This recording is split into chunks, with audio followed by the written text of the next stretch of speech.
శ్రీమాత్రే నమ. జై గురు దత్తాత్రేయ నమ. ఈ వీడియోలో మనం జూన్ 1వ తారీఖు నుంచి కుంభరాశి వారికి జరగబోతున్నటువంటి మాస ఫలితాలు ఏ విధంగా ఉంటున్నాయి అన్న విషయాన్ని మనం పరిశీలించే ప్రయత్నం చేద్దాం.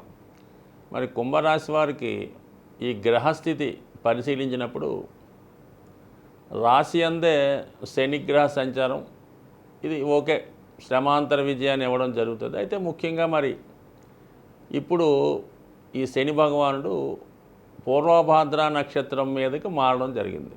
సో ఆ కారణం వల్ల ఏంటంటే ధన లాభాధిపతి అయినటువంటి గురువు యొక్క ఫలితాలు శని భగవానుడు ఈ కుంభరాశి వారికి అందించబోతున్నాడు.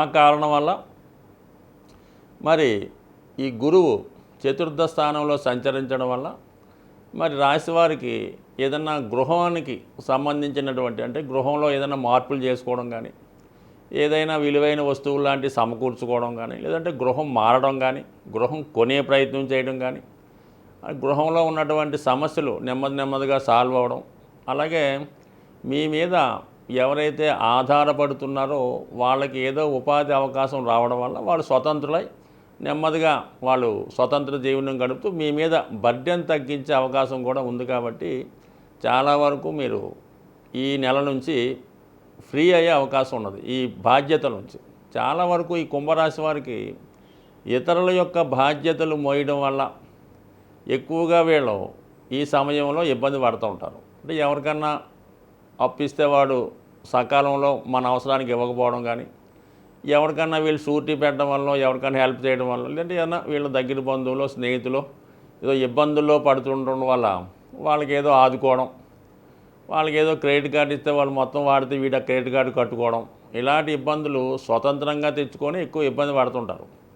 సో ఆ కారణం వల్ల ఏంటంటే ఇటువంటి ఇతరుల వల్ల పడుతున్న ఇబ్బందుల నుంచి నెమ్మదిగా బయటపడే అవకాశం ఇక్కడ నుంచి స్టార్ట్ అయింది. కాబట్టి జాగ్రత్తగా ఇక్కడ నుంచి అయినా అటువంటి కార్యక్రమాలు చేయకుండా ఉంటే నెమ్మదిగా ఈ అప్పుల ఇబ్బంది నుంచి, ఇతరుల వల్ల వచ్చే సమస్యల నుంచి, ఇతరుల యొక్క బాధ్యతలు మోసే సమస్య నుంచి బయటపడే అవకాశం ఉంది.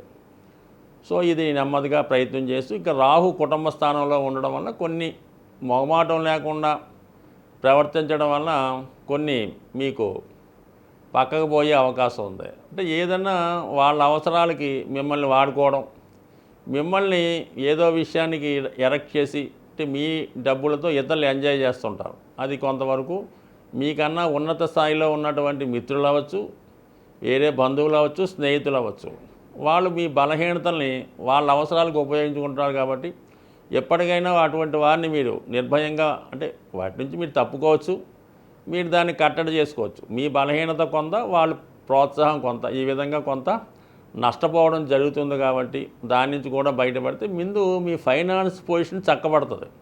ఈ ఫైనాన్స్ పొజిషన్ చక్కబడటం వల్ల ఏంటంటే మీ యొక్క వనరులు ఎప్పుడైతే పెరిగాయో అది మీ కుటుంబ సభ్యుల మీద పెట్టచ్చు. వాళ్ళ యొక్క చదువు కోసం కానీ, ఏదైనా భార్య యొక్క అవసరాలకో కుటుంబ అవసరాలకో పెట్టుకోవడం వల్ల అటు భార్యాభర్తలు కూడా మీ మీద అభిమానాన్ని, ప్రేమని పెంచుకుంటుంటారు, మీ యొక్క బాధ్యతని గుర్తిస్తారు. ఇప్పుడు ఏమైంది, మీరు అంతా ఇతరులకి వాళ్ళకి చూడటం వల్ల కుటుంబ సభ్యులకి సరైనటువంటి సౌకర్యాలు కల్పించలేకపోతున్నారు.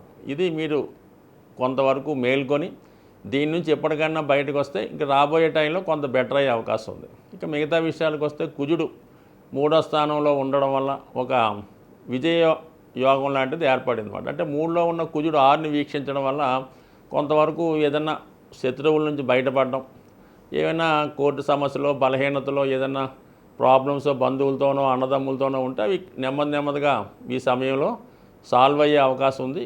అలాగే మీ కొంతవరకు ఈ సొంత బంధువులతో స్థిరాస్తి మీద ఉన్న సమస్యలు కూడా సాల్వ్ అయ్యే అవకాశం ఉంది. ఇక శుక్రుడు 4వ స్థానంలోనూ సప్తమాధిపతి రవితో కలిసి బుధగ్రహంతో కలిసి ఉండడం వల్ల మీ కుటుంబంలో ఎవరైనా పిల్లలకి మీరు విద్యార్థి అయితే మీకు లేదంటే మీ సంతానానికి ఉన్నత విద్యా అవకాశాలు రావడం జరుగుతుంటుంది. సో వాళ్ళు మరి విదేశం వెళ్ళి చదువుకుందామనో, లేదంటే ఇంకో పెద్ద కాలేజీలో ఏదైనా డొనేషన్ కట్టి చేరదామనో వాళ్ళ యొక్క ప్రయత్నం జరుగుతుంటుంది. సో మీరు ఎంత కష్టమైనా వాళ్ళకి ఏదో విధంగా విద్యకి ఇబ్బంది లేకుండా ఈ సమయంలో ప్రయత్నించవలసి ఉంటుంది. కొంత ఇబ్బంది అయినప్పుడు కూడా సక్సెస్ అవుతుంది. కానీ అది మీరు మధ్యలోనే మీ వల్ల కాదనుకుంటే తర్వాత ఈ ఎఫెక్టు జీవితాంతం మీ మీద ఉండే అవకాశం ఉంది. కాబట్టి ముఖ్యంగా ఈ సమయంలో పిల్లల చదువు విషయంలో కానీ, వాళ్ళకి ఏదన్నా సమకూర్చే విషయంలో కానీ లేదంటే వాళ్ళ వివాహ విషయంలో కానీ కంపల్సరీగా ఎంత ఇబ్బంది అయినా మీరు అది సమకూర్చే ప్రయత్నం అయితే చేయాలి తప్ప దాన్ని వాయిదా వేసుకునే ప్రయత్నం చేస్తే మాత్రం ఇది జీవితాంతం మీ మీద ఇబ్బంది పడే అవకాశం ఉంది. బట్ ఏదైనప్పుడు కూడా ఈ సమస్యలన్నీ కూడా మీకు జూన్ 15 నుంచి రవి 5వ స్థానంలోకి, బుధ శుక్రులు అందరూ కూడా పంచమ స్థానంలోకి రావడం వల్ల ఈ గ్రహాలన్నీ కూడా మీకు కోణ దృష్టి ఈ రవి మీద పడడం వల్ల అటు ఆర్థిక సంబంధించిన విషయాలు, అటు వృత్తికి సంబంధించిన విషయాలు, అలాగే వ్యక్తిగత విషయాల్లో సహకారం పెరుగుతూ ఉంటుంది. ఇది ఇంచుమించుగా మీకు ఈ జూన్ 15 నుంచి ఒక నెల లోపల చాలా పెండింగ్ సమస్యల నుంచి బయటపడతారు. అలాగే మీరు చేపట్టే కార్యక్రమంలో అందరి సహకారం లభిస్తుంది. కాబట్టి ఏదైనా ముందు మీరు ఈ సమయంలో సొంత వారికి ప్రాధాన్యత ఇవ్వండి. బయట వారి సంగతి తర్వాత చూసుకోవచ్చు. బయట వారికే ప్రాధాన్యత ఇస్తే కుటుంబ సభ్యులు ఇబ్బంది పడి జీవితాంతం మీకు ఇబ్బంది పడే అవకాశం ఉంది. కాబట్టి ఏదైనా నిర్ణయం మీ చేతుల్లో ఉంది. జాతకరీత్యా, గ్రహాల రీత్యా ఏదైనా సమస్యలతో ఇబ్బంది పడుతున్నవారు, అంటే సహజంగా సమస్యలు లేకుండా ఎవడు కూడా జీవితంలో ఉండడం. అయితే కొంతమంది ఆ సమస్యల్ని ముందుగానే గమనించి తగు విధంగా ఆ సమస్యల్ని నుంచి బయటపడే విధంగా విధి విధానంగా ఏదో దానం ద్వారానో, జపం ద్వారానో, పూజ ద్వారానో వాళ్ళ స్థాయిని బట్టి చేసుకుంటూ ఉంటారు. కొంతమంది సమస్య వచ్చిన తర్వాత ఇబ్బంది పడి అప్పుడు ఏదో పూజలో పునస్కారాలు ఏమన్నా పట్టుకుంటూ ఉంటారు. సో ఈ విధంగా చాలామందికి ఏంటంటే ఏ సమస్య వచ్చినప్పుడు ఏ పరిహారం చేసుకోవాలి, లేదంటే ఏ దైవాన్ని పూజించాలి అన్నటువంటి విషయంలో కూడా సరైనటువంటి గైడెన్స్ లేకపోవడం వల్ల కొంతవరకు వృధా అవుతుంటుంది. అయితే ఈ నెలలో ముఖ్యంగా జూన్ నెలలో అన్ని రాశుల వారికి శాశ్వత పరిష్కారంగా ఈ జూన్ 6వ తారీఖున శని భగవానుడి జయంతి రాబోతుంది. సాధారణంగా ఏదన్నా ప్రత్యేక దినాల్లో మనం ఆ ప్రత్యేక దైవాన్ని పూజించినప్పుడు ఆ ఫలితం సంవత్సరం అంతా కూడా ఉండే అవకాశం ఉంది. ఎలాగైతే మనం మహాశివరాత్రి రోజు శివుణ్ణి పూజిస్తే సంవత్సరం అంతా మనకు ఆ పుణ్యఫలం దక్కుతుందో, అదేవిధంగా ఈ శని జయంతి రోజు శని భగవాన్ని విధి విధానంగా పూజించడం వల్ల కంపల్సరిగా అతని యొక్క అనుగ్రహం అందరి మీద ఉండి అన్ని సమస్యల నుంచి బయటపడే విధంగా ఉండే అవకాశం ఉంది. అంటే అనుగ్రహం ఇవ్వడంలో కానీ శని ఒక పదవి ఇవ్వాలన్నా, ఒక రాజకీయ హోదా ఇవ్వాలన్నా, ఒక మంచి భార్య ఇవ్వాలన్నా, మంచి ఆరోగ్యం ఇవ్వాలన్నా, మంచి అలవాట్లు ఇవ్వాలన్నా కంపల్సరీగా శని భగవానుడు మాత్రమే ఇవ్వగలడు. సో దానివల్ల మీరు ఆ రోజు విధి విధానంగా ఏదైనా శివాలయంలో శివుడికి అభిషేకం చేసుకోవడం, లేదంటే నవగ్రహాలు ఉన్నటువంటి శివాలయంలో ముందుగా శని భగవానుడికి అభిషేకం చేసి దాని తర్వాత విధి విధానంగా శివుణ్ణి కూడా అభిషేకం చేసి ముఖ్యంగా ఆ రోజంతా కూడా అంటే ఇంచుమించుగా సూర్యోదయం అయిన నుంచి మర్నాడు సూర్యోదయం అయ్యేదాకా కూడా చాలా నియమంగా వీలైతే ఉపవాసం ఉండడం, లేదంటే ముఖ్యంగా ఆయిల్తో నూనెతో చేసే పదార్థాలు ఏమీ తినకుండా ఉండడం, అలాగే నెయ్యితో చేసినవి కూడా తినకూడదు. సాధ్యమైనంత వరకు తాలింపు పెట్టని మన ఆయిల్ వాడని వస్తువులు తినడం. ఆ రోజు వరకు మీరు కింద భూమి మీద ఏదో ఒక చాపో తలగడ వేసుకు పడుకోవడం.